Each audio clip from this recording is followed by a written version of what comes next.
clothing. And next up for us in the room and on Zoom, we have Maryann Fidel from DEC. And Maryann manages water quality monitoring in ports and shipping lanes for the state of Alaska Department of Environmental Conservation. So thanks, Maryann.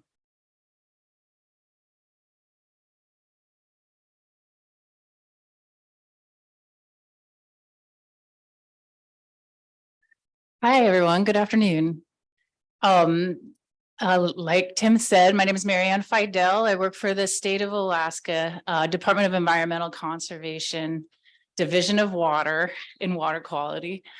And today I'm going to talk about the marine water quality program that I manage. And I realized about this morning that my project title might be a little bit I'm not going to talk a lot about EVOS lingering oil. I'm going to talk mostly about water quality monitoring for wastewater. So if you want to go join the folks in the tsunami room, I understand. But go ahead. Next slide, please. And so I'll talk about the marine water quality monitoring that the program that I manage. It's a small part of DEC. There's a lot of other water quality monitoring that happens. But I'm going to talk about the why, the where, the what, and some interesting results. I'm going to talk about a couple related projects, the EVOS lingering oil project that DEC has just recently embarked on, and Alaska Clean Harbors. So why we monitor? It really comes back to DEC's mission, which in a nutshell is to protect human health and well-being and the environment. The state of Alaska has designated uses for waters. So for in the marine environment, some of the designated uses include things like recreation, harvesting raw shellfish, harvest and consumption of raw shellfish, food processing for seafood processing, and a handful of others. But water quality criteria are set for those uses to ensure that we can use those waters for those things. And so this program was really born out of regulations that began in the early 2000s on the cruise ship industry, where DEC was charged with permitting and monitoring cruise ship discharges. And so in order to make good decisions about permitting these discharges, we needed to have a good understanding of the receiving waters, of the water quality of the receiving waters. And that's part of my job. And so more data was needed about ambient water quality conditions to inform water discharge permits and to ensure that marine waters are of quality to support the uses that they're designated for. Next slide. So where we're monitoring in 19 of Alaska's biggest and busiest harbors, and also 30 sites throughout that are mostly in Southeast Alaska in shipping lanes, but there is a handful in South Central. And so this is a total of 150 monitoring locations that for the past 3 years have been sampled once for heavy metals, and the sites near communities were sampled 5 times for pathogens. So next slide. But we're in Whittier today. So here's the sites that we're sampling out in Whittier. This is kind of representative of other communities too, that we have 4 to 10 sites near the communities, and then a couple offshore. Next slide, please. So some of the results, we're just going to dive into some of the results here from the past 3 years. These are provisional results. So the 2022 data has not quite cleared the quality control, quality assurance that's required. It's a pretty rigorous process. It should be available and in the next couple months. And one thing that is interesting about these results too is, if you remember what was going on in 2000 and 2021 was COVID years, right? So there were no cruise ships, none of the large cruise ships in Alaskan waters. And this was a real opportunity, not to is a real opportunity to look at water quality in the absence of large cruise ships. And so you can see 2020 is in the blue, 2021 is in the orange, and 2022 is green there. And so as the data was coming in this year, I was really looking for any differences in that data. So keep that in mind as we go through these. And we're just going to go through a handful of charts here. In the gray line, that is the most stringent water quality criteria. And so we're looking for any kind of exceedances in that water quality criteria. I know this is kind of hard to see, but you can see Anchorage is very high. It's dissolved copper. That's believed to be because of the glacial silt that's coming into the Cook Inlet there and all the heavy metals that are attached to that silt. But most places it's comfortably below that water quality criteria. All of these parameters that I'm going to show in the next couple of slides too are found in wastewater and sewage. So this program was really designed to look at potential impacts from the cruise ship industry, as well as other like wastewater inputs. Next slide, please. And here's dissolved nickel. You see Anchorage again is pretty high. Most communities are well below the water quality criteria, which is great news. Dissolved nickel comes from fossil fuel burning, but is also found in wastewater. Next slide. Dissolved zinc. Zinc's in a lot of things. Wastewater, antifreeze. It's been found in the sediments of harbors at elevated levels associated with boat maintenance. So anti-fouling paints, things like that contain zinc. But fairly low here too. Next slide, please. Here's the results for ammonia. And ammonia is found in wastewater. And it is, well, fun fact, if you ever walk into a full outhouse on a hot day, that smell that hits you and stings your eyes a little bit, that's ammonia. At high levels, it can be toxic. Especially in the marine environment. It's the most common cause for fish kills. So those pictures you see where every fish in the bay is belly up. And it also causes low dissolved oxygen. So it makes it difficult for the fish to breathe. And so this is interesting to me anyway, that the results are well below water quality criteria. It's nothing we're particularly concerned about, but this is the only parameter that showed an increase with cruise ships present, a statistically significant increase. And that's that chart on the lower bottom. Sorry, you can't see the small writing in there, but the slides will be available. So feel free to have a look closer at it. And you know, we're not particularly concerned about this because it is well below water quality criteria, but it is an interesting, I think it could be an interesting tracker just to track sort of human caused inputs into the environment. Okay, next slide. And so fecal coliform, this is lives in the guts of warm-blooded animals, including humans.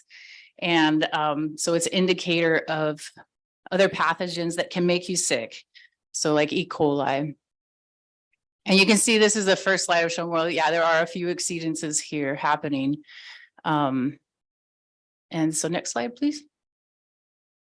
And this is enterococci. Similarly, it's something that lives in the guts of warm-blooded animals.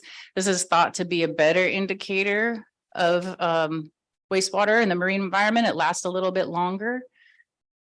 And you can see we do have a few exceedances here. And just to remind you that these are 5 samples a year. And so of 4 to 10 samples in near each community. So, you know, 20 to 100 samples. So a pretty good sample size here. And next slide. And so I put this slide in. If you remember back, the fecal coliform, Valdez did have some higher numbers. And so those charts, those are just summary graphs, but we are looking at location specific exceedances as well. And so this is 2000, 2001, and 2022 in Valdez. The next step for this program is to look at, try to pinpoint some of the sources. these contaminants. And so this next few years, we'll be doing microbial source tracking. So we'll actually be able to pinpoint where some of those pathogens are coming from, either human, dog, or bird. Yeah, next slide, please. And so in summary for this program is generally Alaska's water quality is excellent. We have really great water quality here. And the provisional data shows some bacteria pollution near communities and especially near the harbors. So more work is needed there. And this program, and so although cruise ships likely have some impact, the data doesn't show obvious differences between high vessel traffic years and those COVID years. And so with the exception of ammonia, but can we can't really pinpoint that to cruise ship discharges. We can say that there was an increase in ammonia when there were, I mean, if you think about, Ketchikan and Juneau on a busy cruise ship day, there'll be 20,000 extra people in town. And so it could be an indicator of just increased human activity, 20,000 people flushing the toilet on shore or out on the boats could be causing that increase. And then we just need more sampling to understand the impacts of sewage discharges and pinpoint the problem and work towards solutions. The large cruise ships, they do have pretty good wastewater treatment. A lot of the larger ones, they have holding tanks. They can choose where they dump or where they discharge. And a lot of them do have type 3 marine sanitation devices that goes through 3 stages of treatment. So it appears based on this data that they're doing a pretty good job with their wastewater treatment. Can't speak about the other impacts, but it was a perfect presentation to follow Dave's presentation with this new development happening at the head of the bay. We will be out there sampling. We're sampling out there this month and to collect some good baseline data before that development happens and brings the expected increase in cruise ship traffic. So we are keeping track of that. Okay, next slide, please. Okay, now I'm going to talk a little bit about EVOS, Exxon Valdez oil spill impacted beaches with lingering oil. So back when the oil spill happened, there was a lot going on, of course. A lot of changes in the way we do things, a lot of changes in environmental policy. These beaches were designated by the state of Alaska as not attaining their uses. So these were designated as impaired beaches. And there's just stars on that map where those impaired beaches are. Now, 30 plus years after the oil spill, DEC, I guess one of the things that wasn't foreseen during the oil spill is that this lingering oil would still be there 30 years later. DEC doesn't have a process to deal with that. And so we're working to develop a methodology to assess the status of lingering oil on currently water quality impaired beaches by reviewing existing literature, research, and indigenous knowledge sources. There's been a lot of great research that's happened out in the Sound. And so this project is not looking at any new data collection. It'll be sort of making sense and of all the research that's happened and coming up with a listing methodology for reassessing these beaches.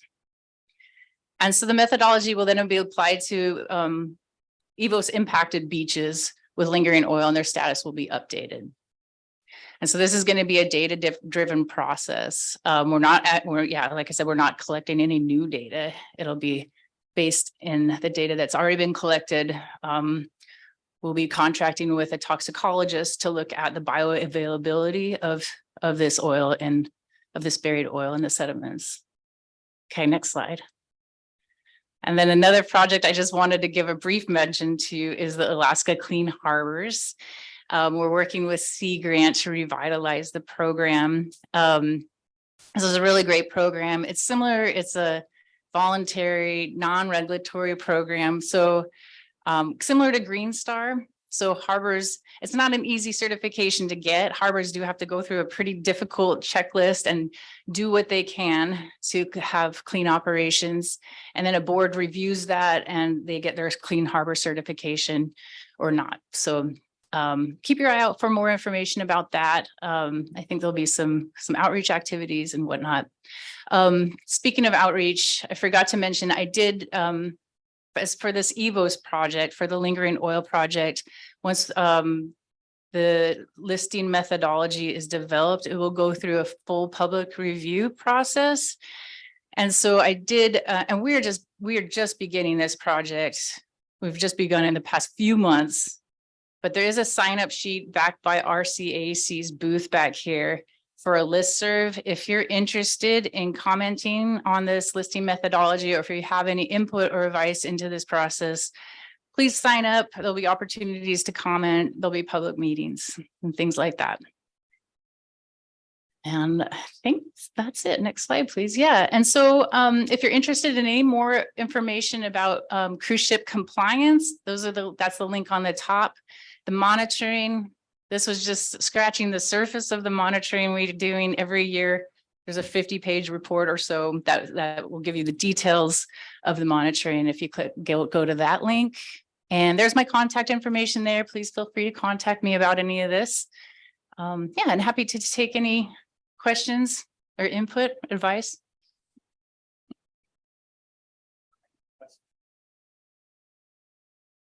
Yeah, one question. Yeah. Someone's asking, why is Ketchikan an outlier in a couple of the data points that you showed? Ketchikan, it's a good question. So Ketchikan receives a bunch of cruise ships, right? So they've been collecting data since 2015. So it has a longer data set, which is part of the reason for that. If you do notice that it has gone down in recent years, I don't know if I can really say exactly why. I do know that they have some outdated sewage treatment that they have worked to update. And I think that's why we're seeing it come down, is because there is some progress on that. Yeah, Alex.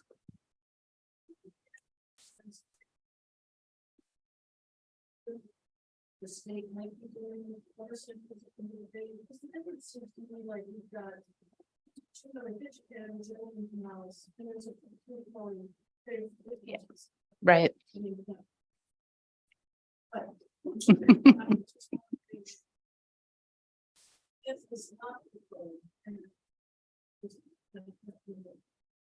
Yeah.